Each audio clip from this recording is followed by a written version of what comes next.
This is John Daly in the radio newsroom of the United States Senate, just across the hall from the galleries of the Senate chamber itself.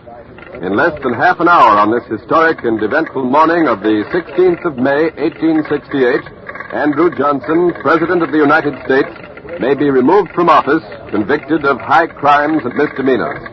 In less than 30 minutes, the people of the United States may have a new president, the Honorable Benjamin Wade, Senator from Ohio and President of the United States Senate.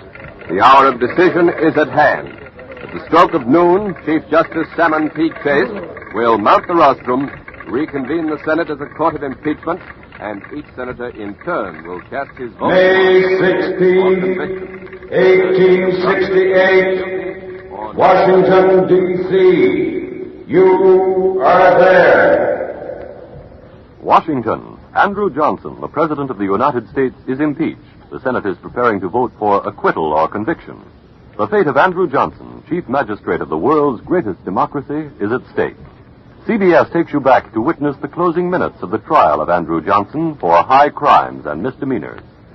All things are as they were then, except for one thing. When CBS is there, You are there. You Are There is based on authentic historical fact and quotation. And now, the radio newsroom of the United States Senate and John Daly. The drama of the 19th century is about to enter a new stage. The drama that began with the surrender of Lee at Appomattox, that was heightened by the bullet that ended the life of President Lincoln. And this drama reached its climax when Congress, determined to avenge the devastation and slaughter of the war, turned its anger on President Johnson for advocating Lincoln's policy of a charitable peace based upon his well-remembered words, "with malice towards none." Now the final day of this trial without precedent has come, and the voting will begin in a matter of moments. Rumors are flying thick and fast throughout the Capitol.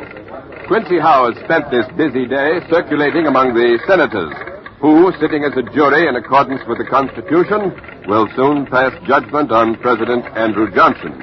He has just returned to the newsroom. Quincy, what's the feeling downstairs? Will the president be acquitted or convicted, and how will the balloting go?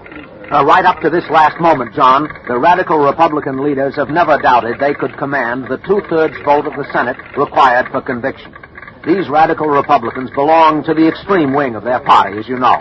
And they're called radical because they want to impose a hard peace on the defeated southern states. But now that the hour of decision draws near, the outcome has suddenly become doubtful.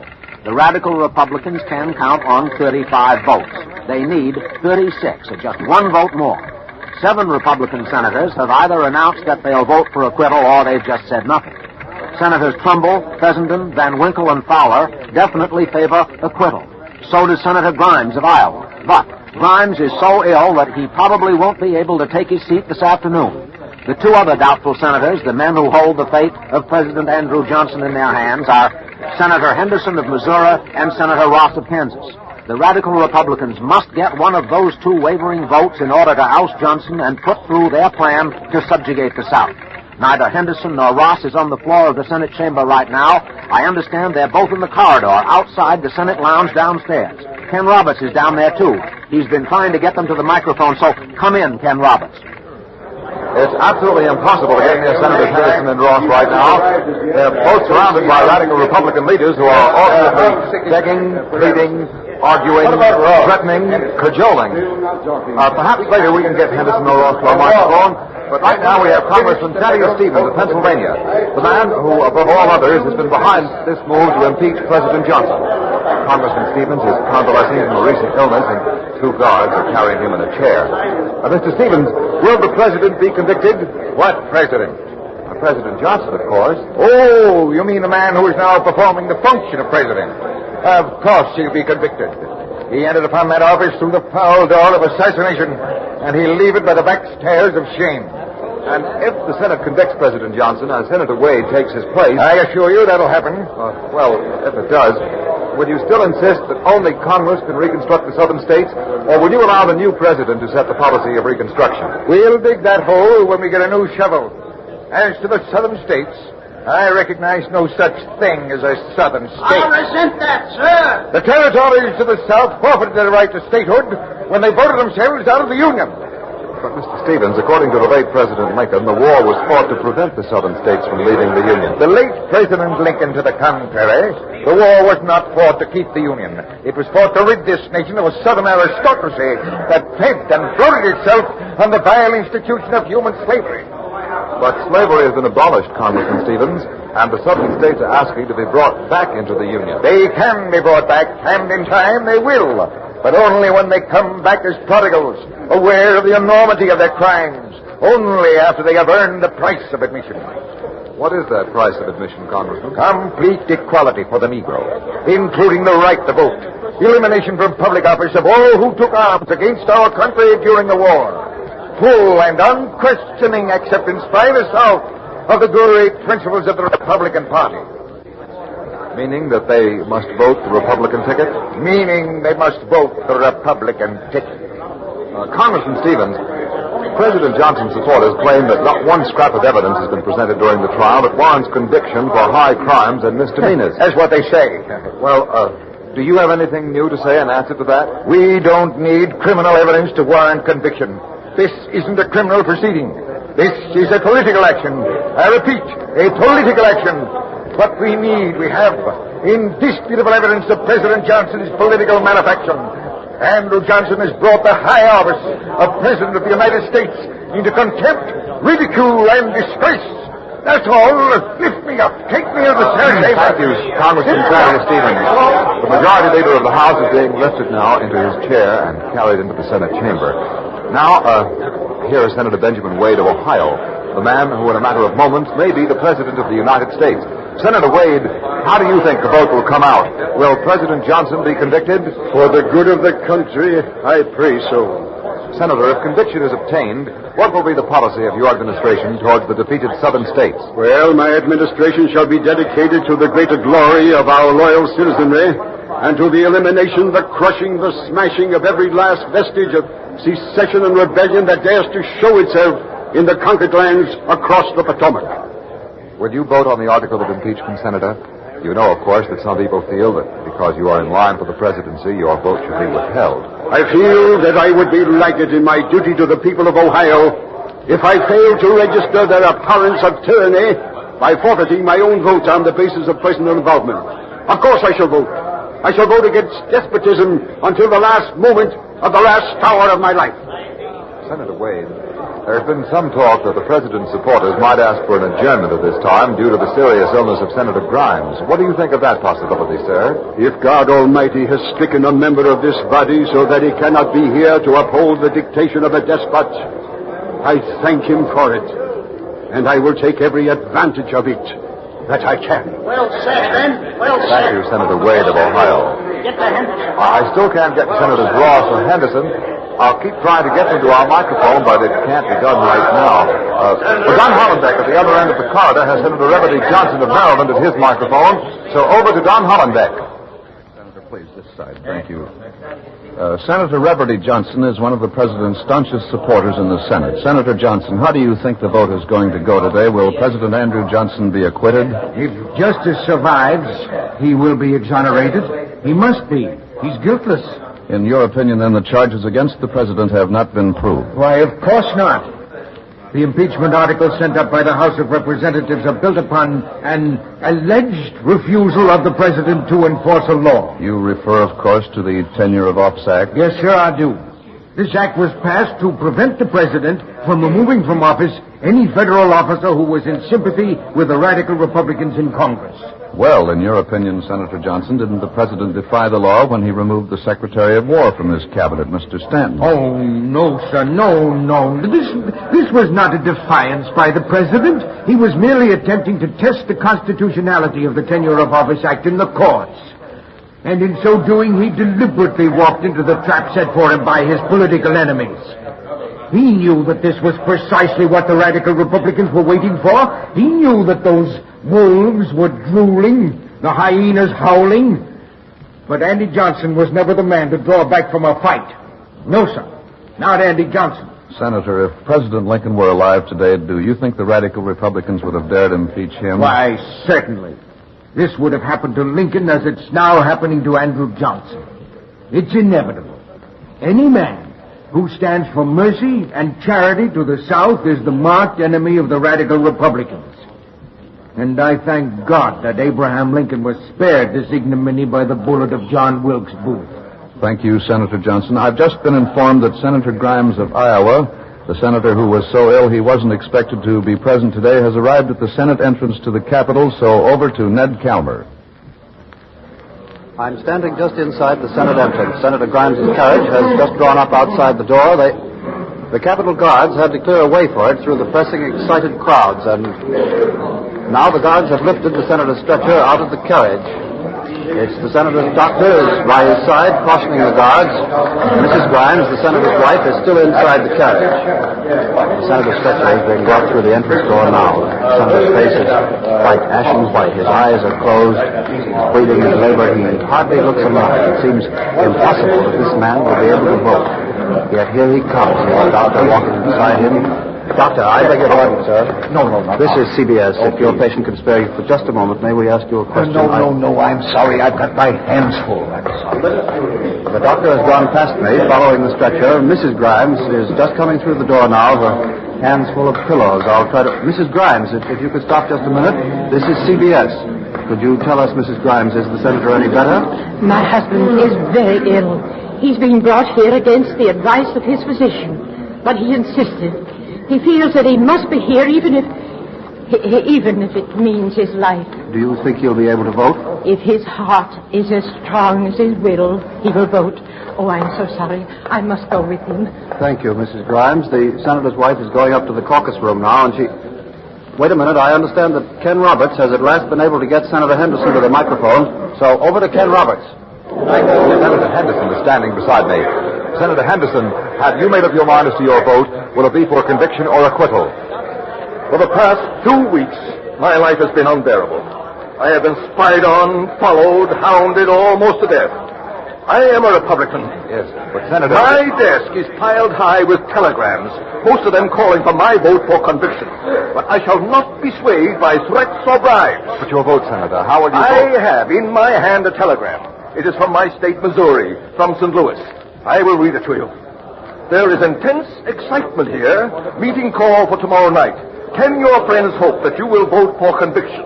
If so, all will be well. Signed, E.W. Fox. Senator... I have already wired Mr. Fox my reply. Here it is. Say to my friends that I am sworn to do impartial justice according to law and evidence.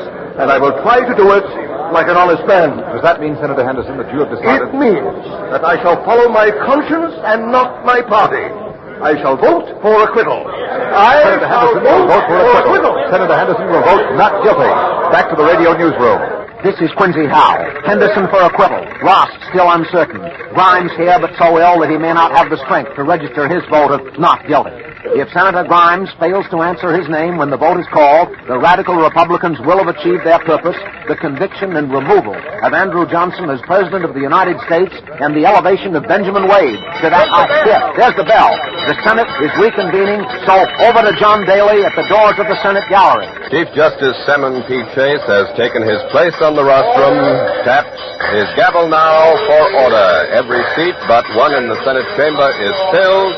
That one, Senator Grimes' chair is empty, still empty, a little stirring in the seats, but the Chief Justice is demanding and has gotten order. We'll make proclamation. Hear ye, hear ye.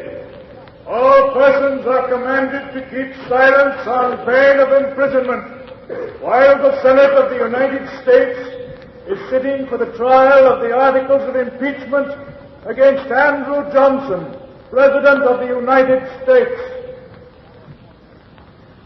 The Senate is now going through the preliminary routine incident to its convening as a court of impeachment. The curtain is going up on one of the great dramas of our time.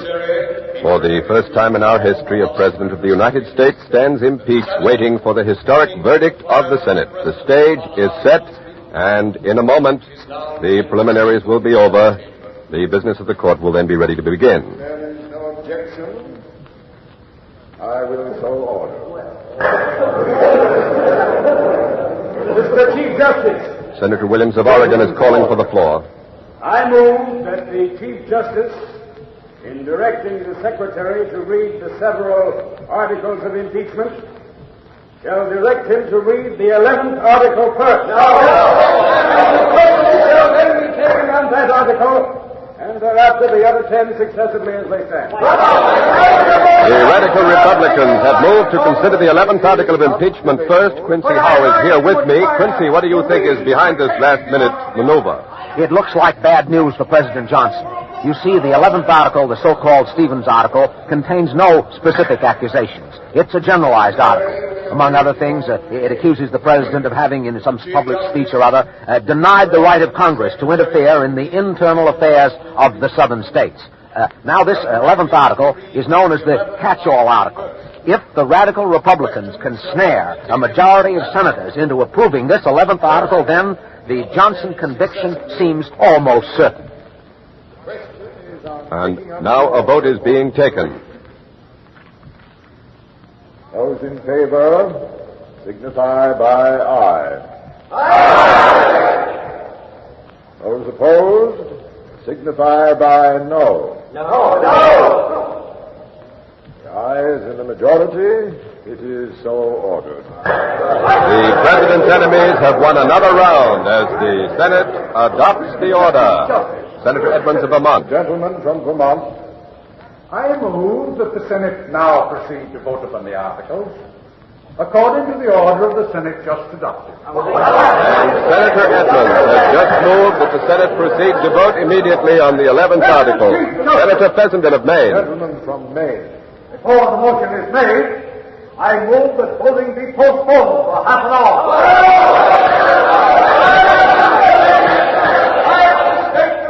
I make this motion. The gentleman from Iowa, Mr. Grimes, is not in the chamber. I saw the gentleman last night, and he told me that he should certainly be here this morning. It was his intention. The honorable member, permit me to interrupt him for a moment. Johnson of Maryland. He's here. I have just got him. He's on his way. He will be in the chamber in a moment. He's here. Grimes is in the Senate chamber. Senator Grimes is here. One of the rare victories for President Johnson, for his vote will surely be for acquittal. Two of the Capitol Guards are carrying him to his seat on a stretcher. He seems to be unconscious. I don't see how Senator Grimes can vote. It looks impossible. Now back to the Chief Justice. The question is now the motion submitted by the senator from Vermont. The motion will be read. That the Senate now proceed to vote upon the articles according to the rules of the Senate. Is that an objection? It is so ordered. Before we proceed to the vote, by direction of the Senate, the Chief Justice admonishes the citizens and strangers in the galleries that absolute silence and perfect order are required. It will be a matter of unfeigned regret if any violation of the order of the Senate should necessitate the execution of its further order that the persons guilty of disturbance be immediately arrested.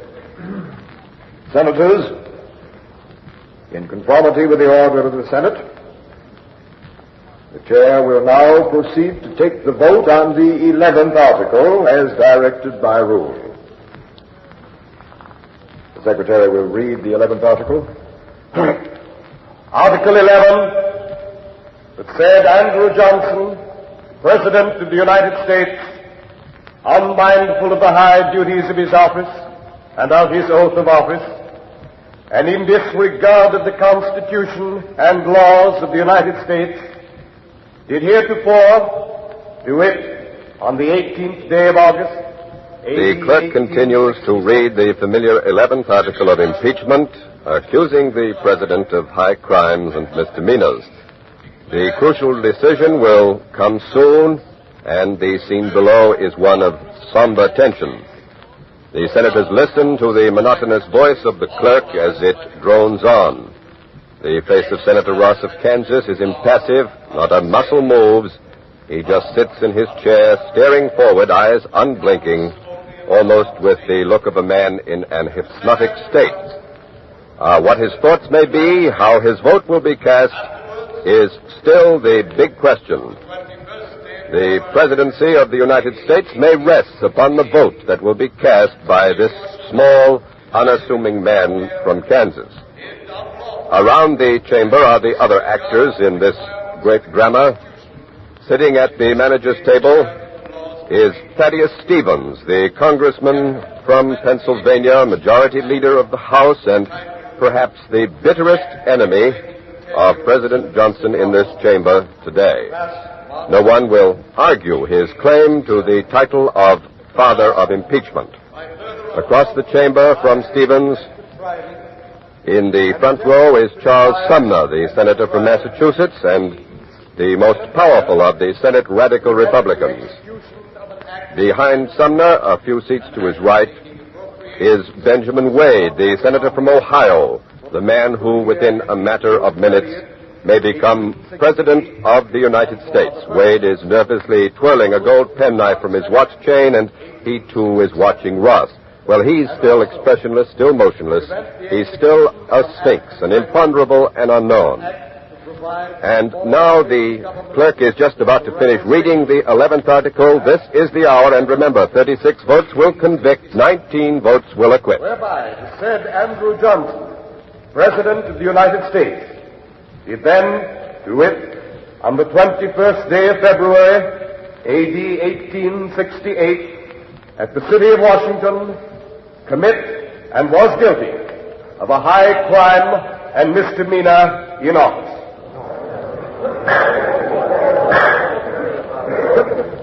The Secretary will call the roll. Mr. Anthony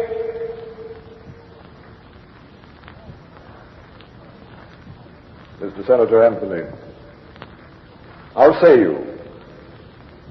Is the respondent, Andrew Johnson, President of the United States, guilty or not guilty of a high misdemeanor as charged in this article? Guilty.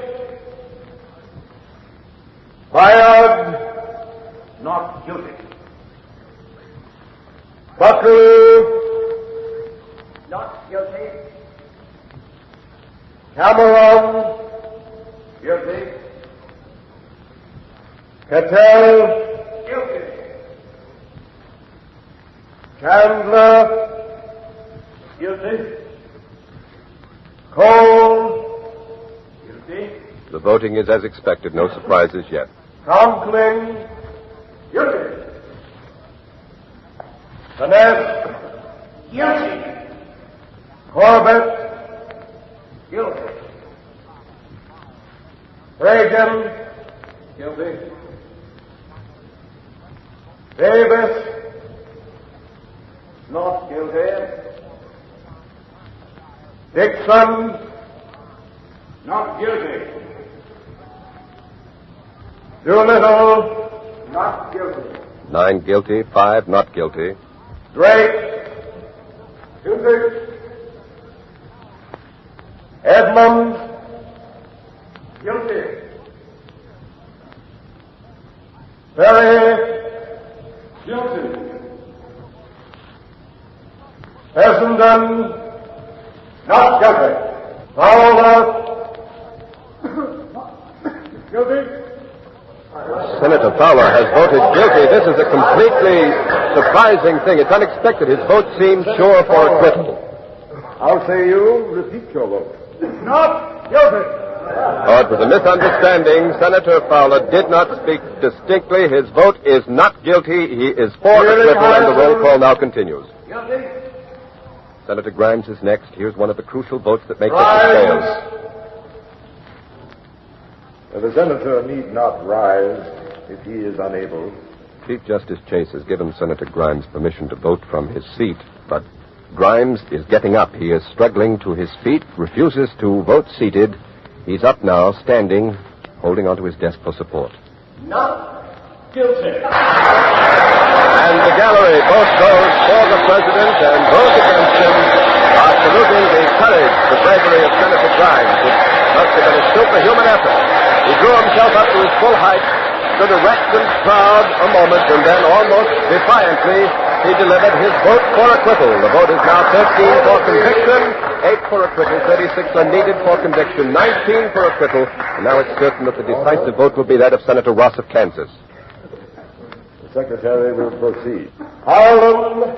Guilty. Henderson. Guilty. As he announced he would, Senator Henderson has defied his party and voted for acquittal. Hendricks. Not guilty. Howard. Guilty. Howe. Guilty. Johnson. Not guilty. McCreary. Not guilty. Morgan. Guilty. Morrill of Maine.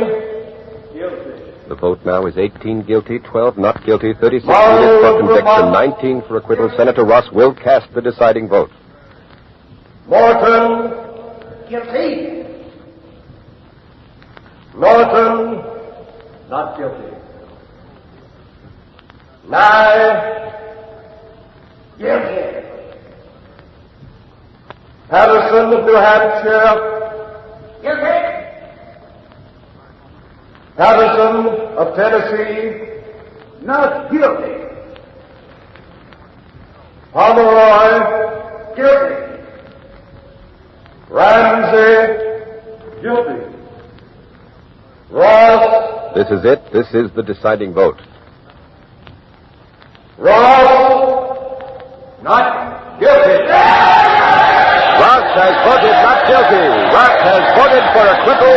President Johnson is acquitted, for the vote on the first 10 articles will now be a mere formality. The impeachment fails, and the president is saved. The radical Republicans have lost. The man who followed Lincoln is still able to fight for Lincoln's dreams and policies. Andrew Johnson is exonerated, and the policies of Abraham Lincoln are... May 16, 1868. President Andrew Johnson is acquitted, and the first and only impeachment of a President of the United States fails.